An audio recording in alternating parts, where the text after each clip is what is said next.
Hey everyone, I'm Dasha, media producer of Cellframe Network. It's time to recap October, and this month was seriously busy. So much happened. We'll talk about development, fresh solutions, and upgrades for projects in our ecosystem. Make sure to watch this video till the end.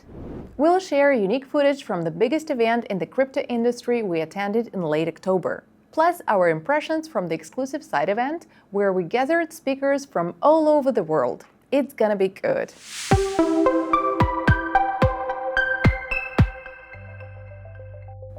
Cellframe Bridge. As we mentioned before, Cellframe Bridge, one of the key ecosystem services, is getting a major upgrade. We are preparing it for release in a new format, with a completely redesigned architecture, improved performance, and an updated interface. Right now, the website with its new design is already undergoing testing. Cellframe Auction. Just a quick reminder about Cellframe Auction. This is a special platform where projects wanting to join the Cellframe ecosystem can bid for slots to launch their own L1 network. The winning project gets a slot for a specific lease period. Cell token holders can support initiatives they like by placing bids and locking their coins. In return, if the project wins, they receive the project's native tokens as airdrops, and after the lease period ends, their Cell tokens are returned. The site is launching soon. Stay tuned for updates. What changes took place in October? In October, the team's developers fixed issues with the auction plugin verification, making it more stable. The plugin was moved to an event-driven architecture. This improved bid processing and made the system more predictable. Besides, we sped up database work by switching all queries to async mode. We upgraded the plugin API for backend communication. Now all events arrive in strict order because we routed them through a single dispatcher. This eliminates race conditions for good. Also, we improved the stop transaction scheduler. It no longer resets on system restart, but recovers its settings automatically, ensuring everything runs exactly on the schedule. Now let's talk about what's been going on with the Cellframe Wallet. In October, the team made significant upgrades to the wallet. We built pages for account operations, creation, deposit, withdrawal, and transaction cancellation. Shared funds will become available with the new wallet release. Don't miss it. Stability is key. We fixed the most critical bugs that could cause the app to crash, especially when working with multi-signature, bridge transactions, and transaction history. We also fixed a bunch of UI tweaks, everything that displayed or animated poorly. We rewrote and simplified transaction logic, optimizing wallet data requests. We are fixing issues with transactions for the shared account and preparing the release candidate accordingly. Overall, the wallet became more responsive, even on weaker devices. Now for the visual and user experience changes. Tooltips, field hints, menus, and scroll bars. We managed to improve all these elements. Added animations and enhanced element display for iOS and Android. The wallet is now significantly more stable, faster, and nicer to use. Moving on. Cellframe DEX is a decentralized exchange on the Cellframe network platform, designed for swapping CF20 standard tokens within our native network. In October, the developers continued a large-scale overhaul and expansion of the DEX functionality. What did we manage to improve? Fees and pairs. The fee system became much more transparent and flexible. Now you can manage trading pairs and service fees through decrees. Also in October, the developers implemented a bunch of commands for market analytics and displaying trade information. And the updates to the verifier. What is the DEX verifier? It's where the validity of exchange transactions is checked. We updated the architecture, rewrote the fee calculation logic, and accounted for many rare but possible scenarios. Each order type has its own assembler. This month, the developers optimized how these mechanisms work. This made the swapping process itself faster and more precise.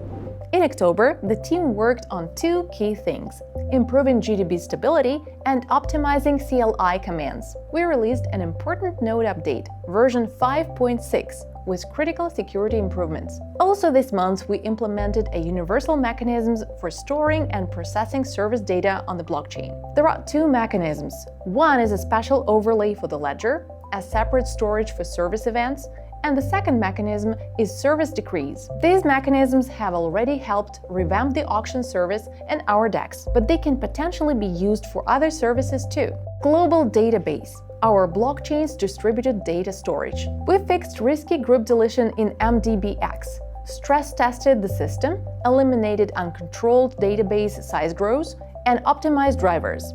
We fixed bugs in transaction history and blocked the ability to send transactions between different networks. CLI, we added pagination and filters for convenient list viewing.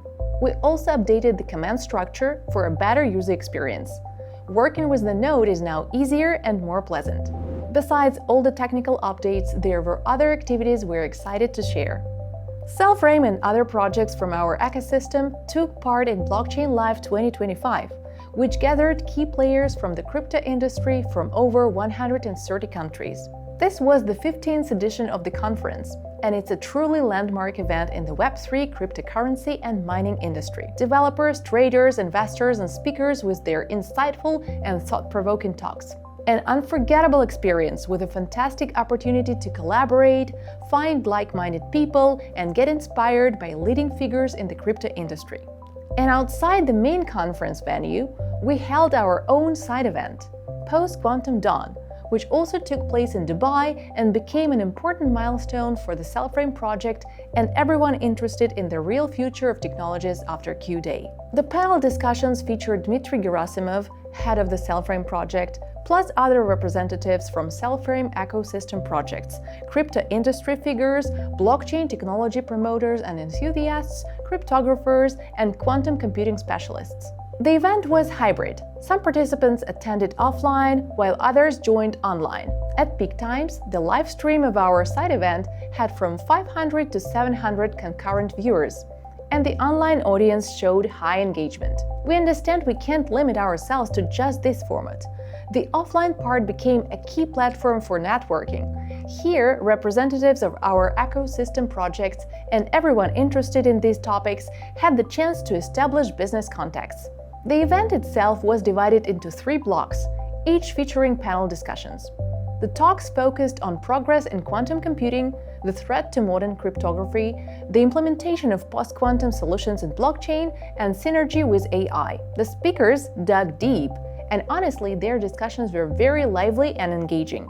We also want to thank the crypto exchange Bitcoin, which sponsored the side event. Getting back to other October events, Dmitry Gerasimov held the traditional AMA session. As always, timely user questions and answers in a live format. This session covered questions about the predicted bull run, moving Cell from vulnerable BEP20 and ERC20 networks to the Cellframe mainnet, the Node 6.0 release, the possibility of using wrapped Bitcoin on the Cellframe mainnet, and more.